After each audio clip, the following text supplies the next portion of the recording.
ಜೈ ಹಿಂದ್ ಸ್ನೇಹಿತರೆ, ಇವತ್ತಿನ ವಿಡಿಯೋದಲ್ಲಿ ಭಾರತ ಸಂವಿಧಾನದ ಪ್ರಮುಖ ವಿಧಿಗಳು, important articles of Indian constitution ಬಗ್ಗೆ ಮೋಸ್ಟ್ ಇಂಪಾರ್ಟೆಂಟ್ ಕ್ವಶನ್ಗಳನ್ನು ಚರ್ಚೆ ಮಾಡೋಣ. ಪ್ರತಿ ಪ್ರಶ್ನೆ ಕೂಡ ಇಂಪಾರ್ಟೆಂಟ್ ಇದೆ. ವಿಡಿಯೋವನ್ನು ಸ್ಕಿಪ್ ಮಾಡದೆ ನೋಡಿ ಅಂತ ಹೇಳ್ತಾ ಸೆಷನ್ ಸ್ಟಾರ್ಟ್ ಮಾಡ್ತಿದ್ದೀವಿ. ಮೊದಲ ಪ್ರಶ್ನೆ ಈ ರೀತಿ ಇದೆ: ಭಾರತದ ಮೂಲ ಸಂವಿಧಾನದಲ್ಲಿ ಇದ್ದಂತಹ ವಿಧಿಗಳ ಸಂಖ್ಯೆ ಎಷ್ಟು? ಅಂದರೆ ಭಾರತಕ್ಕೆ ಸಂವಿಧಾನವನ್ನು ಅಡಾಪ್ಟ್ ಮಾಡಿಕೊಂಡಾಗ ಜನವರಿ 26,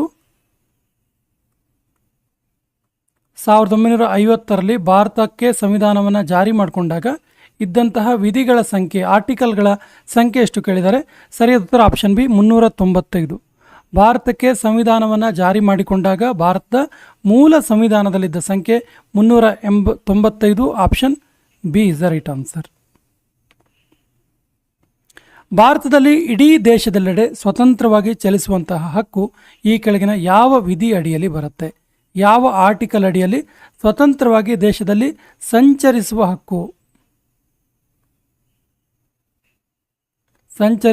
ಬರುತ್ತೆ ಅಂತ ಕೇಳಿದರೆ ಸರಿಯಾದ ಉತ್ತರ 19ನೇ ವಿಧಿ, article 19. Option C is the right answer. ಹಣಕಾಸು ಆಯೋಗವು ಸಂವಿಧಾನದ ಎಷ್ಟನೇ ಅನುಚ್ಛೇದದ ಅಡಿಯಲ್ಲಿ ಬರುತ್ತೆ? ಹಣಕಾಸು ಆಯೋಗದ ಸ್ಥಾಪನೆಗೆ ಸಂವಿಧಾನದ ಯಾವ ಅನುಚ್ಛೇದ, ಯಾವ ಆರ್ಟಿಕಲ್ ಇದಕ್ಕೆ ಅವಕಾಶ ಮಾಡಿಕೊಡುತ್ತೆ? ಸರಿಯಾದ ಉತ್ತರ 280, ಆರ್ಟಿಕಲ್ 280. ವಿಧಿ 200, ಸಂವಿಧಾನದ ವಿಧಿ 280 ಹಣಕಾಸು ಆಯೋಗದ ರಚನೆಗೆ ಅವಕಾಶ ಮಾಡಿಕೊಡುತ್ತೆ. ಈ ಕೆಳಗಿನ ಯಾವ ಸಂವಿಧಾನದ ಅನುಚ್ಛೇದವು ವೈಯಕ್ತಿಕ ಗೌಪ್ಯತೆಯನ್ನು ಮೂಲಭೂತ ಹಕ್ಕಿನ ಅಡಿಯಲ್ಲಿ ನೀಡುತ್ತೆ? ಸರಿಯಾದ ಉತ್ತರ ಸಂವಿಧಾನದ ವಿಧಿ 21. Option A is the right answer. ಸ್ನೇಹಿತರೆ, ಸಂವಿಧಾನದ ಮೂಲಭೂತ ಹಕ್ಕುಗಳ ಬಗ್ಗೆ ತುಂಬ ಸರಿ ಎಕ್ಸಾಮಲ್ಲಿ ಕೇಳಿದ್ದಾರೆ. ಮೂಲಭೂತ ಹಕ್ಕುಗಳು ಸಂವಿಧಾನದ ಯಾವ ವಿಧಿಯಿಂದ ಯಾವ ವಿಧಿಯವರೆಗೆ ಕಂಡು ಬರುತ್ತೆ ಕೇಳಿದ್ರೆ ಸಂವಿಧಾನದ 12ನೇ ವಿಧಿಯಿಂದ ಹಿಡಿದು 35ನೇ ವಿಧಿಯವರೆಗಿನ ವಿಧಿಗಳು, ಆರ್ಟಿಕಲ್ಗಳು ಮೂಲಭೂತ ಹಕ್ಕಿಗೆ ಸಂಬಂಧಪಟ್ಟಿದೆ. ಇನ್ನು ಸುಪ್ರೀಂ ಕೋರ್ಟನ್ನು ಮೂಲಭೂತ ಹಕ್ಕುಗಳ ರಕ್ಷಕ ಅಂತ ಕರೀತಾರೆ. ಸುಪ್ರೀಂ ಕೋರ್ಟ್ ಮೂಲಭೂತ ಹಕ್ಕುಗಳ ರಕ್ಷಕ. ಸುಪ್ರೀಂ ಕೋರ್ಟ್ ಮತ್ತು ಹೈಕೋರ್ಟ್ಗೆ ಮೂಲಭೂತ ಹಕ್ಕುಗಳನ್ನು ರಕ್ಷಣೆ ಮಾಡುವ ಸಲುವಾಗಿ ಸಂವಿಧಾನದಲ್ಲಿ 5 ರಿಟ್ಗಳನ್ನು ಜಾರಿ ಮಾಡೋದಕ್ಕೆ ಅವಕಾಶ ಮಾಡಿಕೊಡಲಾಗಿದೆ. ಆ 5 ರಿಟ್ಗಳು ಯಾವುದು ಕೇಳಿದ್ರೆ ಹೇಬಿಯಸ್ ಕಾರ್ಪಸ್, ಮ್ಯಾಂಡಮಸ್, ಸರ್ಶ್ಯೂರರಿ, ಕೋವಾರಂಟೋ ಮತ್ತು ಪ್ರೊಹಿಬಿಷನ್. ಈ 5 ರಿಟ್ಗಳನ್ನು ಜಾರಿ ಮಾಡೋದ್ರ ಮೂಲಕ ಸುಪ್ರೀಂ ಕೋರ್ಟ್ ಮತ್ತು ಹೈಕೋರ್ಟ್ಗಳು ಮೂಲಭೂತ ಹಕ್ಕುಗಳ ರಕ್ಷಣೆಯನ್ನು ಮಾಡ್ತವೆ. ಈ ಕೆಳಗಿನ ಯಾವ ಸಂವಿಧಾನದ ಅನುಚ್ಛೇದವು ರಾಜ್ಯ ನಿರ್ದೇಶಕ ತತ್ವದ ಅಡಿಯಲ್ಲಿ ಅಂತಾರಾಷ್ಟ್ರೀಯ ಶಾಂತಿ ಮತ್ತು ಸುರಕ್ಷತೆಗೆ ಸಂಬಂಧಿಸಿದೆ? ಸರಿಯಾದ ಉತ್ತರ ವಿಧಿ 51. Option B is the right answer. Article 51, ಸಂವಿಧಾನದ ವಿಧಿ 51 ಏನು ಹೇಳುತ್ತೆ ಕೇಳಿದ್ರೆ ಅಂತಾರಾಷ್ಟ್ರೀಯ ಶಾಂತಿ ಮತ್ತು ಸುರಕ್ಷತೆಗೆ ಸಂಬಂಧಪಟ್ಟಿದೆ. ಅದು ರಾಜ್ಯ ನಿರ್ದೇಶಕ ತತ್ವದ ಅಡಿಯಲ್ಲಿ. ಈ ಕೆಳಗಿನ ಯಾವ ಸಂವಿಧಾನದ ಅನುಚ್ಛೇದವು ರಾಷ್ಟ್ರಪತಿಗಳಿಗೆ ಕೈದಿಗಳಿಗೆ ಕ್ಷಮಾದಾನ ನೀಡುವಂತಹ ಹಕ್ಕನ್ನು ಒದಗಿಸುತ್ತೆ? ಇದೊಂದು ವಿಶೇಷವಾದ ಅಧಿಕಾರವಾಗಿದ್ದು ಉತ್ತಮವಾದ ವರ್ತನೆಯನ್ನು ತೋರುವಂಥ ಕೈದಿಗಳಿಗೆ ಪ್ರತಿ ವರ್ಷ ರಾಷ್ಟ್ರಪತಿಗಳು ಕ್ಷಮಾದಾನವನ್ನು ಮಾಡ್ತಾರೆ ಮತ್ತು ಅವರ ಶಿಕ್ಷೆಯ ಪ್ರಮಾಣವನ್ನು ಕಡಿಮೆ ಮಾಡ್ತಾರೆ. ಈ ಹಕ್ಕನ್ನು, ಈ ಒಂದು ರಾಷ್ಟ್ರಪತಿಗೆ ನೀಡಿರುವಂಥ ವಿಶೇಷ ಅಧಿಕಾರವನ್ನು ಯಾವ ಆರ್ಟಿಕಲ್ ಹೇಳುತ್ತೆ ಕೇಳಿದ್ರೆ ಸರಿಯಾದ ಉತ್ತರ article 72. Option D is the right answer. ಹಾಗೆಯೇ ರಾಜ್ಯಗಳಲ್ಲಿ ರಾಜ್ಯಪಾಲರಿಗೆ ಈ ಒಂದು ಹಕ್ಕನ್ನು ನೀಡಲಾಗಿರುತ್ತೆ. ರಾಜ್ಯಗಳಲ್ಲಿ ರಾಜ್ಯಪಾಲರಿಗೆ ಈ ವಿಶೇಷ ಅಧಿಕಾರ ಇರುತ್ತೆ. ಹಾಗಾದರೆ ಯಾವ ಒಂದು ಇದರಲ್ಲಿ ಇವರಿಗೆ ಈ ವಿಶೇಷ ಅಧಿಕಾರ ಇರುತ್ತೆ ಅಂತ ಕೇಳಿದ್ರೆ ಆರ್ಟಿಕಲ್ 161. ಆರ್ಟಿಕಲ್ 161 ಪ್ರಕಾರ ಕೈದಿಗಳಿಗೆ ಕ್ಷಮಾದಾನ ಮಾಡುವಂತಹ ಹಕ್ಕನ್ನು ರಾಜ್ಯಗಳಲ್ಲಿ ರಾಜ್ಯಪಾಲರಿಗೆ ನೀಡಲಾಗಿರುತ್ತೆ. ಈ ಕೆಳಗಿನ ಯಾವ ಅನುಚ್ಛೇದವು ಮುಖ್ಯಮಂತ್ರಿಗಳ ಮೂಲಕ ರಾಜ್ಯಪಾಲರಿಗೆ ಸೂಚನೆಗಳನ್ನು ನೀಡುವ ಕರ್ತವ್ಯವನ್ನು ಒಳಗೊಂಡಿರುತ್ತೆ? ಸರಿಯಾದ ಉತ್ತರ ವಿಧಿ 167. Option B is the right answer.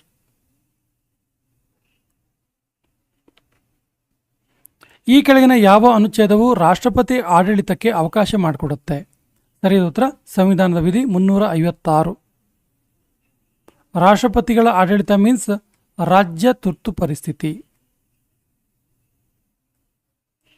ರಾಜ್ಯ ತುರ್ತು ಪರಿಸ್ಥಿತಿ. ಸಂವಿಧಾನದಲ್ಲಿ 3 ರೀತಿಯ ತುರ್ತು ಪರಿಸ್ಥಿತಿಗೆ ಅವಕಾಶವನ್ನು ಮಾಡಿಕೊಡುತ್ತೆ ಸಂವಿಧಾನ. ಒಂದು ರಾಜ್ಯ ತುರ್ತು ಪರಿಸ್ಥಿತಿ, ಒಂದು ರಾಷ್ಟ್ರೀಯ ತುರ್ತು ಪರಿಸ್ಥಿತಿ, ಇದು ಹಣಕಾಸಿನ ತುರ್ತು ಪರಿಸ್ಥಿತಿ.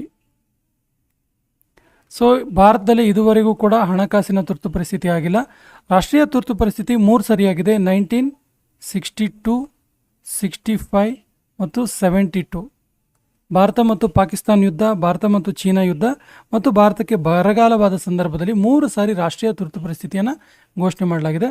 ರಾಜ್ಯ ತುರ್ತು ಪರಿಸ್ಥಿತಿಯನ್ನು ಅನೇಕ ಸಾರಿ ಘೋಷಣೆ ಮಾಡಲಾಗಿದೆ. ಅಂದರೆ ರಾಜ್ಯಗಳಲ್ಲಿ ಒಂದು ರೀತಿಯ ಆಡಳಿತದ ದುರುಪಯೋಗ ಆದ ಸಂದರ್ಭದಲ್ಲಿ, ರಾಜ್ಯಗಳಲ್ಲಿ ರಾಜ್ಯದ ಜನತೆಯ ಹಿತವನ್ನು ಕಾಯ್ದುಕೊಳ್ಳಲು ವಿಫಲರಾದ ಸಂದರ್ಭದಲ್ಲಿ ರಾಜ್ಯಪಾಲರ ಆಡಳಿತ ಇರುತ್ತೆ. ಅದರರ್ಥ ರಾಷ್ಟ್ರಪತಿ ಆಡಳಿತನೇ ಇರುತ್ತೆ. ವಸ್ತುಸ್ಥಿತಿ ಏನಿರುತ್ತೆ ಕೇಳಿದ್ರೆ ರಾಜ್ಯಪಾಲರು ರಾಜ್ಯಗಳಲ್ಲಿ ಆಡಳಿತ ಮಾಡ್ತಾರೆ. ಇದಕ್ಕೆ ರಾಜ್ಯ ತುರ್ತು ಪರಿಸ್ಥಿತಿ ಅಂತ ಕರೀತಾರೆ. ಸೊ ಈ ರಾಜ್ಯ ತುರ್ತು ಪರಿಸ್ಥಿತಿಯನ್ನು ಹೇಳುವಂಥ ಒಂದು ಆರ್ಟಿಕಲ್ ಯಾವುದು ಕೇಳಿದ್ರೆ ಆರ್ಟಿಕಲ್ 356.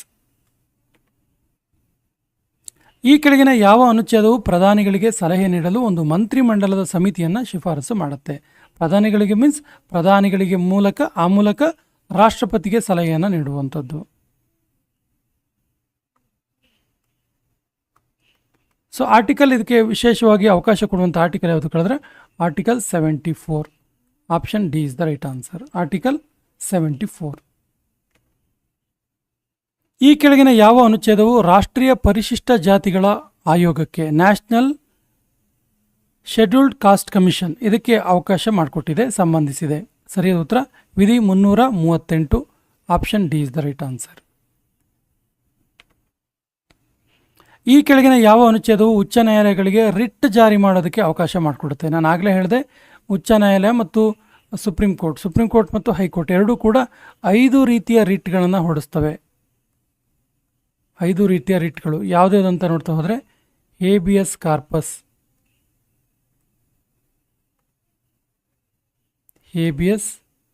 ಕಾರ್ಪಸ್, ಎರಡನೇದು ಮ್ಯಾಂಡಮಸ್,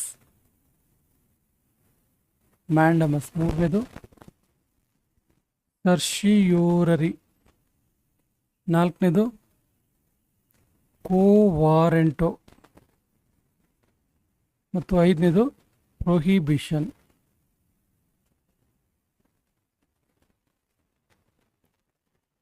ಸೊ ಈ ರೀತಿಯಾಗಿ 5 ರೀತಿಯ ರಿಟ್ಟನ್ನು ಹೊಡಿಸೋದಕ್ಕೆ ಸುಪ್ರೀಂ ಕೋರ್ಟ್ ಮತ್ತು ಹೈಕೋರ್ಟಿಗೆ ಅವಕಾಶ ಮಾಡಿಕೊಡಲಾಗಿದೆ. ಸೊ ಹೈಕೋರ್ಟಿಗೆ ಯಾವ ವಿಧಿಯ ಅನ್ವಯ ಈ ರಿಟ್ಟನ್ನು ಹೊಡಿಸೋಕ್ಕೆ ಅವಕಾಶ ಇದೆ ಕೇಳಿದ್ರೆ ಸಂವಿಧಾನದ ವಿಧಿ 226 ಪ್ರಕಾರ. Option C is the right answer. ಸಂವಿಧಾನದ ವಿಧಿ 226 ಪ್ರಕಾರ ಹೈಕೋರ್ಟ್ ಇದೆಯಲ್ಲ, ಈ ರೀತಿಯ 5 ರಿಟ್ಗಳನ್ನು ಹೊಡಿಸ್ಬೋದು. ಹಾಗಾದರೆ ಸುಪ್ರೀಂ ಕೋರ್ಟ್ಗೆ ಯಾವ ಒಂದು ಆರ್ಟಿಕಲ್, ಸುಪ್ರೀಂ ಕೋರ್ಟ್ಗೆ ಯಾವ ವಿಧಿ ಈ ಅವಕಾಶವನ್ನು ಮಾಡಿಕೊಟ್ಟಿದೆ ನೋಡ್ತಾ ಹೋದರೆ ಸುಪ್ರೀಂ ಕೋರ್ಟ್ಗೆ ಸಂವಿಧಾನದ ವಿಧಿ 32 ಈ ರೀತಿಯ ರಿಟ್ಗಳನ್ನು ಹೊಡಿಸಲು ಅವಕಾಶ ಮಾಡಿಕೊಡುತ್ತೆ. ಈ ಕೆಳಗಿನ ಯಾವ ಅನುಚ್ಛೇದವು ಭಾರತದಲ್ಲಿ ಚುನಾವಣಾ ಆಯೋಗದ ರಚನೆಗೆ ಅವಕಾಶ ಮಾಡಿಕೊಟ್ಟಿದೆ? ಸರಿಯಾದ ಉತ್ತರ ವಿಧಿ 324. 324 ಆ್ಯಕ್ಚುಲಿ 324. ಆರ್ಟಿಕಲ್ 324 ಎಲೆಕ್ಷನ್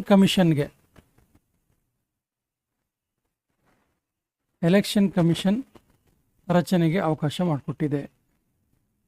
ಯಾವುದು? ವಿಧಿ 324.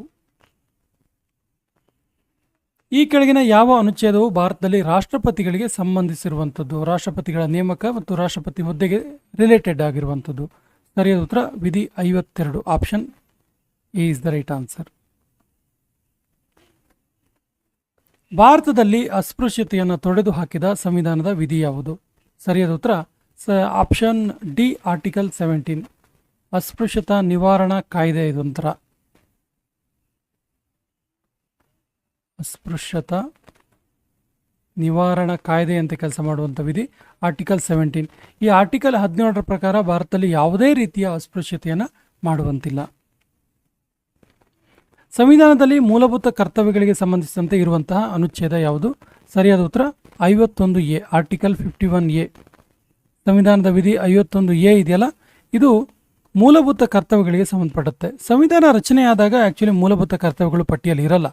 1976 ಅಲ್ಲಿ ಮೂಲಭೂತ ಕರ್ತವ್ಯಗಳನ್ನು ಸೇರಿಸಲಾಯಿತು? ಮೂಲಭೂತ ಕರ್ತವ್ಯಗಳ ಸೇರ್ಪಡೆ.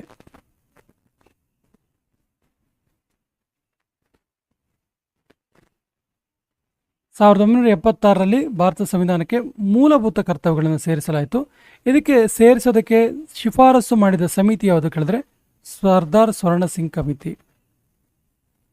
ಸರ್ದಾರ್ ಸ್ವರ್ಣ ಸಿಂಗ್ ಕಮಿಟಿ. ಸರ್ದಾರ್ ಸ್ವರ್ಣ ಸಿಂಗ್ ಕಮಿಟಿ ಮೂಲಭೂತ ಕರ್ತವ್ಯಗಳಿಗೆ ಸಂಬಂಧಪಟ್ಟಂತೆ ಶಿಫಾರಸು ಮಾಡಿದ ಸಮಿತಿಯಾಗಿದೆ. ಸಂವಿಧಾನದ ಈ ಕೆಳಗಿನ ಯಾವ ವಿಧಿಯನ್ನು ಡಾಕ್ಟರ್ BR ಅಂಬೇಡ್ಕರ್ ಅವರು ಸಂವಿಧಾನದ ಆತ್ಮ ಮತ್ತು ಹೃದಯ ಅಂತೇಳಿ ಕರೆದ್ರು?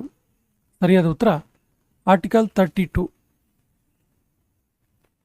ಏನಿದು ಆರ್ಟಿಕಲ್ 32 ಅಂತ ಕೇಳಿದ್ರೆ ಸಂವಿಧಾನಾತ್ಮಕ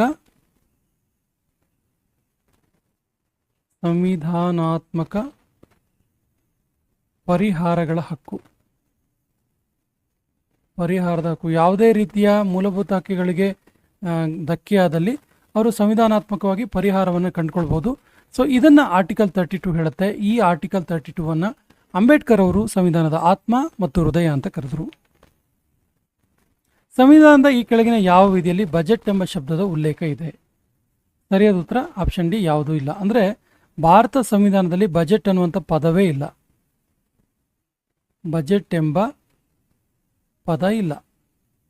ಹಾಗಾದರೆ ಈ ಬಜೆಟ್ಗೆ ರಿಲೇಟೆಡ್ ಆಗಿ ಏನಿದೆ ಅಂತ ಕೇಳಿದ್ರೆ ಆ್ಯನ್ಯುವಲ್ ಫಿನಾನ್ಷಿಯಲ್ ಸ್ಟೇಟ್ಮೆಂಟ್ ಎನ್ನುವಂಥ ಪದ ಇದೆ. ಆ್ಯನ್ಯುವಲ್ ಫಿನಾನ್ಷಿಯಲ್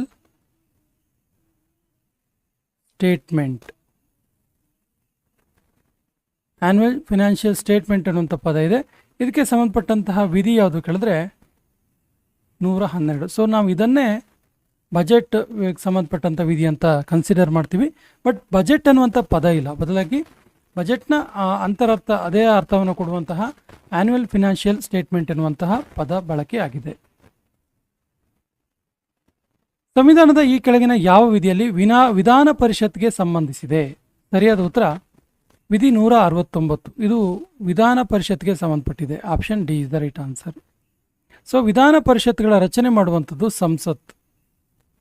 ಅಂದರೆ ಯಾವುದೋ ಒಂದು ರಾಜ್ಯ ತನಗೆ ವಿಧಾನ ಪರಿಷತ್ ಬೇಕು ಅಥವಾ ಬೇಡ ಅಂತೇಳಿ ಬಹುಮತವನ್ನು ಇರುವಂತಹ ಒಂದು ವಿಧಾನ ಸಭೆಯ ಸದಸ್ಯರ ಸಂಖ್ಯೆಯೊಂದಿಗೆ ಒಂದು ಮನವಿಯನ್ನು ಕೊಟ್ಟರೆ ಸಂಸತ್ ಅದನ್ನು ಪರಿಶೀಲನೆ ಮಾಡಿ ರಾಜ್ಯಕ್ಕೆ ವಿಧಾನ ಪರಿಷತ್ ಬೇಕಾ ಅಥವಾ ಬೇಡ, ಕ್ಯಾನ್ಸಲ್ ಮಾಡೋದಿದ್ರೆ ಕ್ಯಾನ್ಸಲ್ ಮಾಡುವಂಥ ಕೆಲಸ ಕೂಡ ಮಾಡುತ್ತೆ. ಸಂವಿಧಾನದ ಈ ಕೆಳಗಿನ ಯಾವ ವಿಧಿಗಳು ನಾಗರಿಕತ್ವಕ್ಕೆ ಸಂಬಂಧಿಸಿದೆ? ಸರಿಯಾದ ಉತ್ತರ ಸಿಟಿಸನ್ಶಿಪ್ 5ರಿಂದ 11. Option B is the right answer. ಯಾವುದಕ್ಕೆ ಸಹ ರಿಲೇಟೆಡ್ ಆಗಿರೋದು ಕೇಳಿದ್ರೆ ಇದು ಸಿಟಿಸನ್ಶಿಪ್. ಅಂದರೆ ನಾಗರಿಕತ್ವಕ್ಕೆ ಸಂಬಂಧಪಟ್ಟಿರುವಂತಹ ವಿಧಿಗಳಾಗಿವೆ. ಈ ಸೆಷನ್ ಕೊನೆಯ ಪ್ರಶ್ನೆ ಈ ರೀತಿ ಇದೆ: ಈ ಕೆಳಗಿನ ಯಾವ ವಿಧಿಯು ಉಪರಾಷ್ಟ್ರಪತಿ ಹುದ್ದೆಗೆ ಅವಕಾಶ ಮಾಡಿಕೊಡುತ್ತೆ? ಆಪ್ಷನ್ ಸಿ ರೀತಿ ಇದೆ: ಆರ್ಟಿಕಲ್ 62, ಆರ್ಟಿಕಲ್ 64, ಆರ್ಟಿಕಲ್ 70, ಆರ್ಟಿಕಲ್ 84. ಸರಿಯಾದ ಉತ್ತರವನ್ನು ಕಮೆಂಟ್ ಬಾಕ್ಸಲ್ಲಿ ಕಮೆಂಟ್ ಮಾಡಿ ಮತ್ತು ನಮ್ಮ ಚಾನಲ್ ಫಸ್ಟ್ ಟೈಮ್ ನೋಡ್ತಾ ಇದ್ದರೆ ಸಬ್ಸ್ಕ್ರೈಬ್ ಮಾಡೋಕ್ಕೆ ಮರಿಬೇಡಿ ಅಂತ ಹೇಳ್ತಾ ಸೆಷನ್ ಕಂಪ್ಲೀಟ್ ಮಾಡ್ತಾ ಇದ್ದೀವಿ. ಜೈ ಹಿಂದ್.